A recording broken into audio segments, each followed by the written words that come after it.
Let's go!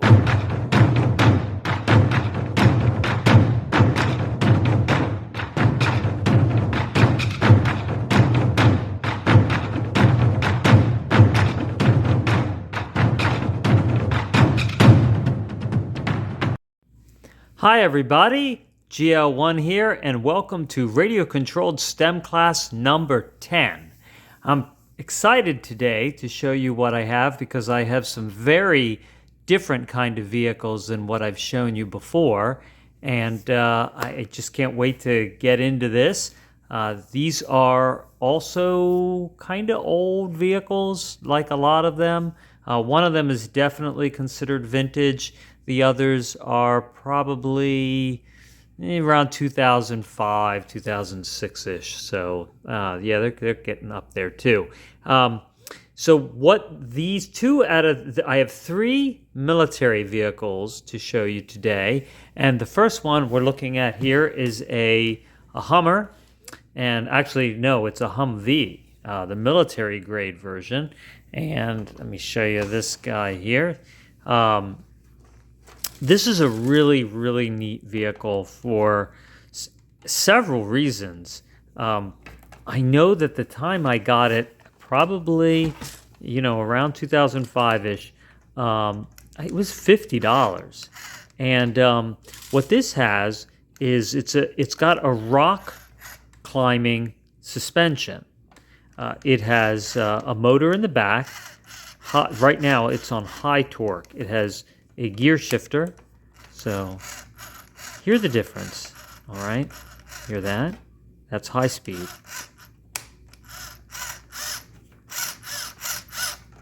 That's low speed. High speed. Now the reason why low speed is louder is the gear ratio is much lower. It takes more force for my hand to actually turn it, and so the gears are noisy because it takes more pressure to actually turn them. So it has a gearbox and motor in the back, and it has not really independent suspension, but it has a floating axle, just like a rock climbing vehicle. And it has exactly the same setup in the front, except that it steers.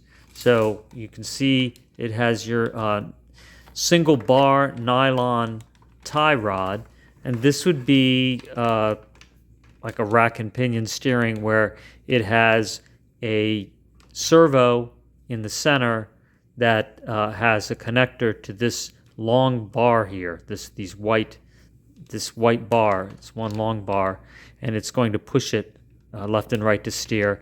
And if you look in here, you can see it's got the dog bones. It's got a metal shaft going to that, and this also has your steering control. So you see this here? This is your fine adjustment on the steering. It's a manual fine adjustment. So if the car is going off a little bit, you just click that over and then bring the wheels into alignment. And so let's see, just move it. See, and now it's, just try to get it. You can actually see it move. Watch. Get that. It's hard to push. Okay. It's also hard because the camera's getting hit by my arm. All right, there. Okay, so if I turn it, okay, I'm going to hold everything still and then turn it. All right, see that? That's how, then you could see it move. All right, so I'm going to get that in the middle. And then it has this is your gear switch right here. So it's dark, but this lever goes back and forth. Low gear. Oh no, that's low gear. Yeah, that's easier to spin. High gear. Okay, so we want to make sure you have both in low gear or both in high gear, because then they would be pulling at different speeds. So this shoots airsoft BBs, and the way an airsoft gun works is that it has a gear, electric power. In this case, and it turns gears, and the gears pull a spring back that's in like a vacuum. So the gears turn, and it's going to pull this lever that's going to pull a spring back, and then it's going to release it very fast and push the air forward and push. There's a little plastic BB. Here is a bag of those little plastic BBs. So this came with the little blue ones, and I have higher end white ones, and they even make even heavier ones that are black. These yellow ones are also very light and cheap. I like to put the white ones in because the cheaper Airsoft BBs sometimes have little, they're not a complete circle, or they'll have a little bit of plastic left over on them, and the white ones are very well made. So, and also the black ones as well. So this shoots an Airsoft BB out of there. So what do we have so far that's cool, right? One, it's a Humvee. Then it's got this rock climbing suspension and double gears. And before we even get to the gun, but it has the gun, right? But we also have under here, you can put in regular AA batteries. Okay, you can control it with 6 AA batteries. But that's not going to give you a whole lot of power for a long time. The other thing it does is it actually has a channel switcher. It has A through D, 4 channels. So if somebody else has one, you could put yours on channel A and theirs on channel B. And then your remote also switches, so you can adjust your remote to be a different frequency to match on the vehicle so that you won't interfere with each other.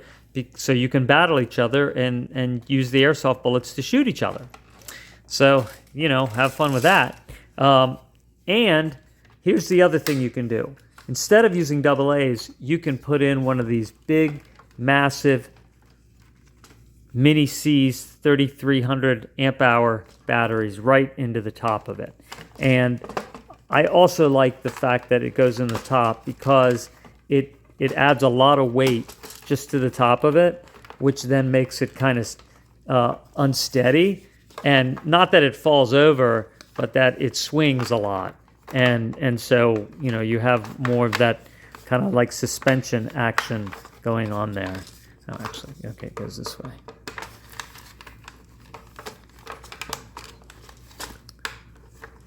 You see all those wires and get that. There we go, and that snaps shut. So, all right, so let me pull back here a little bit, and you can see. So it's very swingy.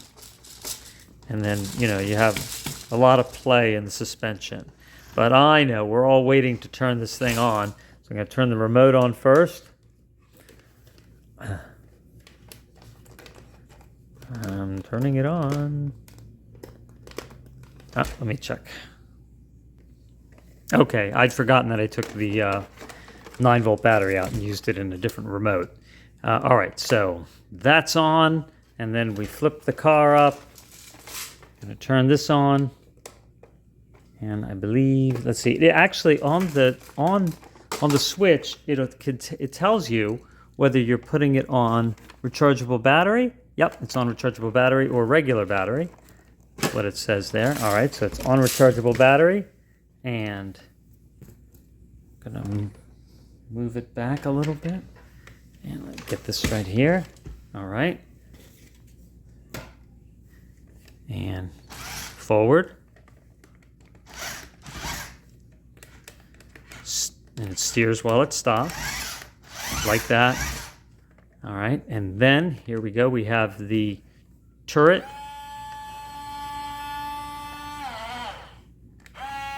And then also it goes up and down.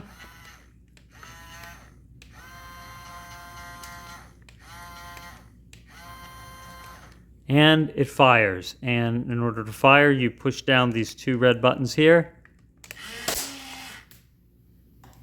And the bullet bounced somewhere and then rolled and hit me in the foot. So I'm very lucky that way, actually. I rarely lose those little BBs.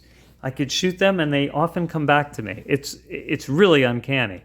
All right, so that's how this thing operates. And what's neat, you know, you could run it and then still turn the turret at the same time.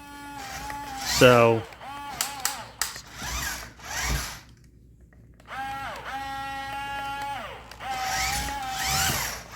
all right, so if you're battling somebody, you can do that. And you know, if you're going off-road, you have it in low gear, or if you're inside the house and you want it to go slower, the lower gear is going to be a little bit slower.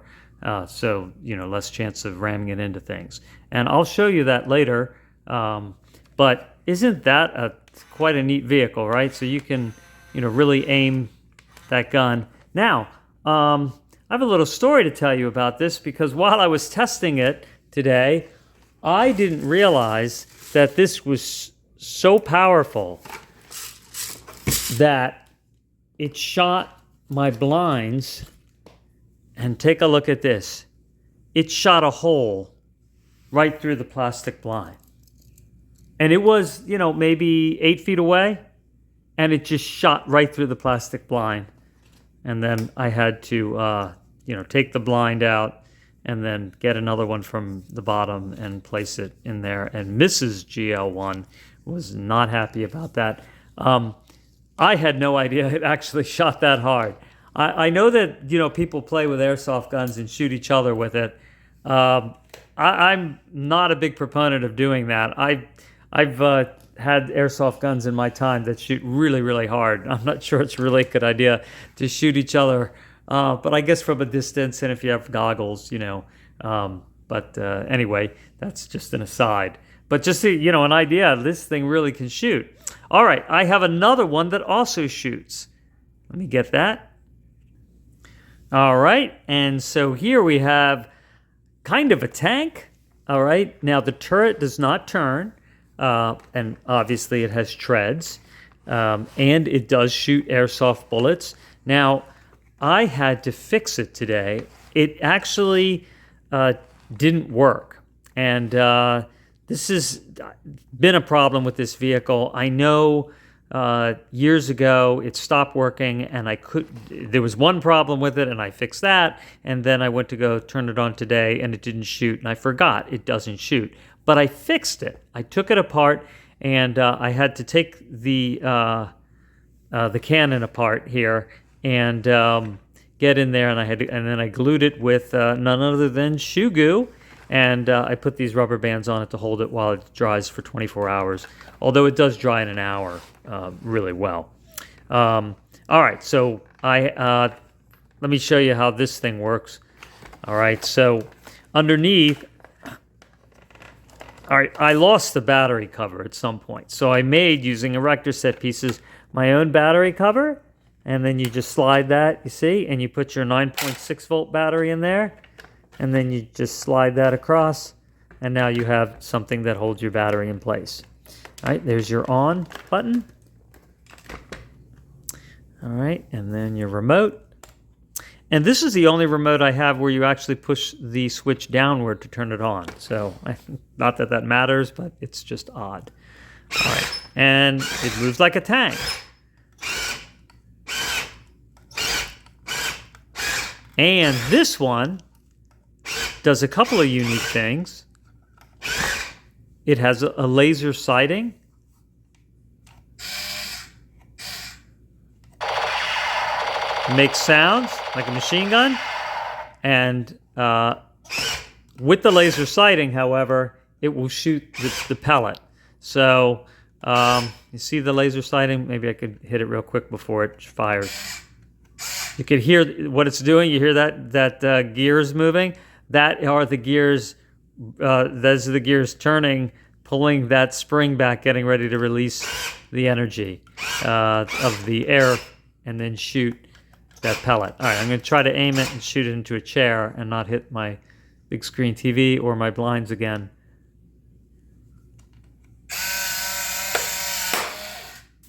And, it's off. I think it shot the blinds, but it didn't put a hole in it. So that's good. Let me try that again.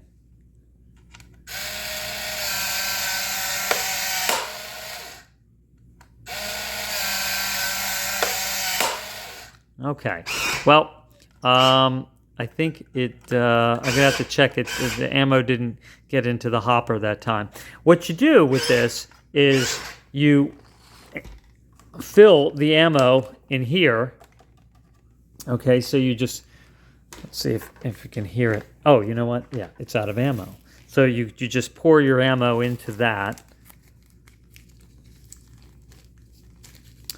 And actually, I didn't show you the hopper on the other one, but it's the same idea. So you can just take your ammo and fill that. So, you probably can fit, a couple hundred of these things in there. And then you just close that. And now its aim might be off because I hope it's not my when I glued the cannon back on that it is off, but that's very possible that was the problem. So let's see. Here we go. Let's fire again. Okay, you know what? Not bad. It was just a little off from where the laser is, but that's okay. All right, so this is also a low frequency, probably 27 megahertz. This is the antenna. All right, and these missiles don't do anything. But there is something very unique about this, the way this operates, and it's really clever that they came up with this. I wondered why it does this, and then I came up with the answer. So normally when you have a tank vehicle, what you have is one lever that goes forward on, let's say, the left tread, and the other lever that goes forward on the right tread. And so to go forward, you push them both at the same time, and to go backwards, back, and then to turn, you alternate the direction. This one has one button for forward that moves both treads, and then when you turn it to the right or the left, it automatically does the steering as far as which way it's going to go. And I was like, well, what? That's neat, but why does it do that? It gives it, it's great for simple control. You don't have to think about, did you push which lever first, first, so that is it going to go straight? Is it going to be a little off? But that's not I think the main reason. The main reason is so that you can move forward and turn, and you only, let's say you're moving forward, your other thumb does not have to push the other lever. It can shoot at the same time. So while you're moving forward, you can also push the button to fire, because otherwise you'd be doing these, and then you'd have to have another finger to try to fire, and that would be slow and impractical. So I think that was a really neat solution that they came up with, thinking that through, that gives it that kind of speed in control when you're playing and, shooting other vehicles. All right, so, yeah. And then we'll fire again. So you have this button here, right? And then that. All right. And I have one more vehicle to show you. Actually, before I get to the other vehicle, let me show you how I repaired this. I really just lucked out. What I did is I knew that the firing mechanism was inside here, right? So I had to unscrew all of these. I had to take this piece off, okay, this missile and the other missile, and then pry it open. And surprisingly, the plastic, it would not come off the base, the two halves, all right? So the turret would come off, and then the two halves would come apart. And it allowed, I actually was able to pull it quite a bit apart without cracking the plastic. Otherwise, I would have had to get in, if I couldn't pry it open enough, I'd have to take it apart from the bottom and get up in there, and that really would be something I wouldn't look forward to doing. I think I did that, though, years ago. So anyway, I was able to pull it apart and see where the wires were that controlled the firing mechanism, and really it was just a loose connection, and I was able to just kind of shift it back into position and get the connection working again, and that was it. So really, I just lucked out. It's possible that it could get a loose connection again, and in that case, I might have to, really open it up and get in there and resolder something. So I hope I don't ever have to do that, though. All right, so third vehicle, vintage 1990s, the Road Rogue, the Radio Shack Road Rogue. Big, heavy, simple vehicle in some ways, and in other ways not so simple. So it has, you can see here, it has a great suspension, has four-wheel independent suspension, like that. You can see your steel dog bones in there, great springs. I've kept this thing in really good condition. Actually, I gave it to my father, T39, who you may see, here in the military, the old 70-year-old military toys that I did just a few episodes ago. I gave this to him, 20-something years ago, and he gave it back to me. So he never played with it, and that's why it's in such great condition. And then I take good care of it. So, all right. So it has the four-wheel independent suspension, and it has a motor for the front and a motor for the back, no gears, and it has a RS 380 motor in there, so it doesn't have a 540. And so it's a smaller motor, so it's not real fast, but having two of them, you're looking at, quite a bit of power. You're looking at 720 together. Now, this vehicle, because it's so heavy, I mean, it's getting close to, it's probably 10 pounds. It sucks up a lot of voltage. And the old batteries that came out back then, this thing would run, again, this is one of those things that would run like 8 minutes and that'd be it, and nobody was happy with it. But because the batteries are so much more powerful now, it runs a lot better. It also is a very simple vehicle in that it has no digitally proportional steering or speed control. So it's kind of a mix of sophistication and simplicity, which sometimes Radio Shack vehicles would have.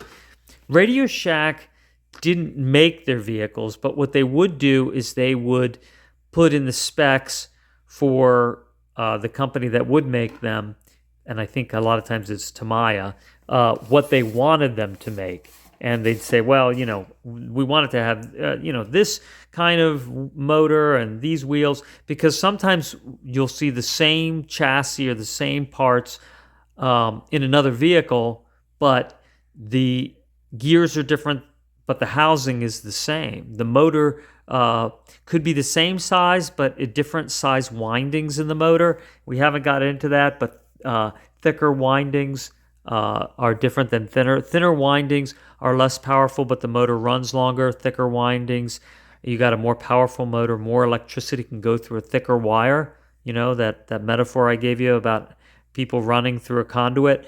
So if you have thicker wire, you can run more electrons through it, so you can have the motor have more power, more torque, but it also sucks the battery down faster. So this has, I'd say, medium power motors, but it's got two of them, and because it's heavy, it would wear the battery out fast, but not so much anymore because of the big battery. It also has these nice big cushy tires and wheels, and these are semi-hobby wheels and tires, so you can take them off and you can change them. There is a wheel hub connector in here that is able to be changed to a different kind of wheel hub connector, but I always end up just coming right back to this. These are good size tires and wheels for this vehicle. And you can see it has a simple differential in the back, and it has another simple differential in the front. So I think I can run it on this right here without it running off. Again, it's also, this is a 27 megahertz, but it has a short antenna. It has this rubberized antenna, okay? And so it's not the big, long telescopic one. What's nice about this, right, is it doesn't break. And what it is there's a wire that's coiled in here to simulate the length. But it won't go as far. It doesn't work as well as a telescopic antenna. So this thing, maybe it could go, 75 feet away from you. Whereas if you have a large telescopic antenna, you might be able to get 300 feet away if it's got 8 AA's running the remote, running the frequency. So actually the number of batteries, the voltage in the controller, and the length of the antenna can make a difference on how far it will go. So all three of these vehicles have a 9 volt. I like 9 volts for my controllers in general because if you forget the battery in there, 9 volts rarely burst. So that's one nice thing. And the other is they're just small and compact. All right, so let's see backwards. Uh-oh. Maybe. Let me check this. Okay, it's just the battery was a little loose in the controller. So you could see, I think you can see the wheel spin a little bit. I mean, I got to be careful on this table, but it's quite torquey, and that's also because the upgraded batteries. I remember being pretty disappointed in this vehicle, and I bought one for myself and one for T39. I took mine apart, and I didn't use it for the vehicle. I used it for parts. So I'm glad he took care of it so that I have another one. But I took the tires from this and put it on another vehicle that I haven't shown you yet, which I'm going to be excited to show you that vehicle because it's awesome and really fast. It's also a vintage Radio Shack vehicle. But that's the Road Rogue. So, it steers, it goes forward and backwards. It does have, kind of a rock climbing suspension in a way in that, it's got the two motors, the front and the back, but it's got independent suspension, which gives it a little bit more control. It has differential gears, so the downside is when you have a simple differential gear, if one wheel's slipping, then what happens is the power goes to the wheel that's slipping, which really isn't good for rock climbing. So even though it kind of has that style in one way, it actually would not be a good rock climber. The rock climbing vehicle over here, I'm going to turn this guy off. The remote on this has an automatic shutoff. So the remote just goes on and off. When you push the button, the levers on it, it just automatically turns on. So that's kind of cool. This one here, if you remember, so there's no differential. So when you turn it, it's you turn the right wheel, the left wheel moves with it. It's just a straight axle connected to a gear. But that's better for rock climbing. So you have a suspension that goes like that. It's not independent suspension. But for rock climbing, again, this is, a lot of times what happens is you go up on one rock and then this wheel's making connection. And both have equal power, so it's going to power you up. And the front is, I believe, the same. Yep, the front's the same. So this actually is a better suspension for rock climbing than the other vehicle. I don't think it's as powerful. The motors are not as big, but it does have, you can shift the gears, and that a gear ratio makes for a big difference. And if you remember from the last STEM class where I built the radio controlled vehicles and I showed you how the gears can turn one thing at one speed while something else is going at another speed, even with the same motor. There also is a torque difference. So the one that's going faster actually has less torque than the one that's going slower. Torque is power. So when you shift it, when you put this in lower gear, you're actually changing the gear ratio in there, and you're giving it more torque so it can climb better. And lastly, I did want to show you, this is, if you look in there, there's the little BBs in there. So they go in the hopper, and then you just close that. And that's how that works. So anyway, I hope you found that to be fun. They're just fun vehicles, aren't they? You can just go outside and shoot things with, shoot trees and whatever, shoot other RC vehicles. So, okay, and now I'm going to make a little space and run these around, and we'll be seeing that shortly. All right, so here's the Humvee.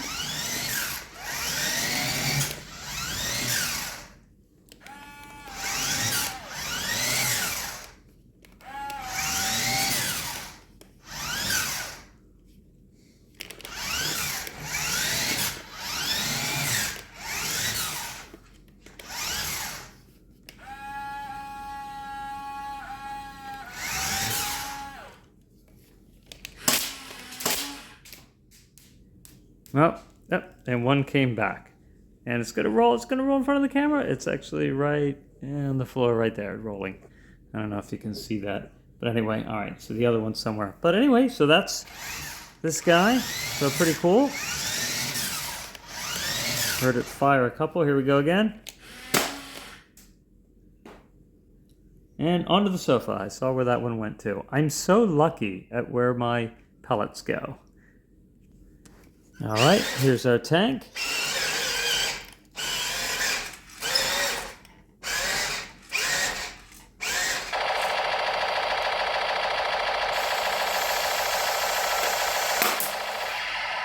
So that one you can actually also have the sound and hit and fire at the same time. Here we go again.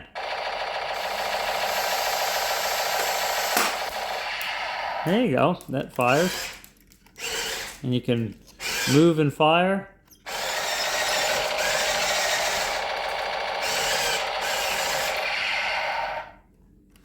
Watch this, I'm going to fire while I'm turning.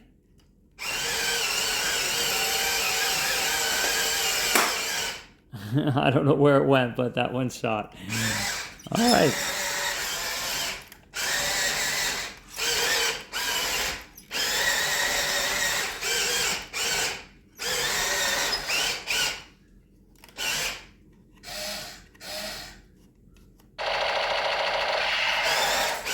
So that one's pretty cool.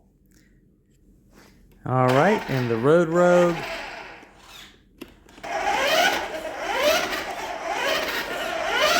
Quick. I mean, that's, 10 pounds having to stop back and forth. That uses a lot of energy. But, the battery's up to it. Now, there's a slight delay in the steering compared to newer vehicles, but I'm very experienced with these vehicles, so I can kind of anticipate that. But you can see this is quite a bit of fun. You get at this trot, but you definitely don't want to get hit in the ankle with this thing. All right, everybody. Well, thanks for watching STEM Class 10. And now you can see them all in relation to each other.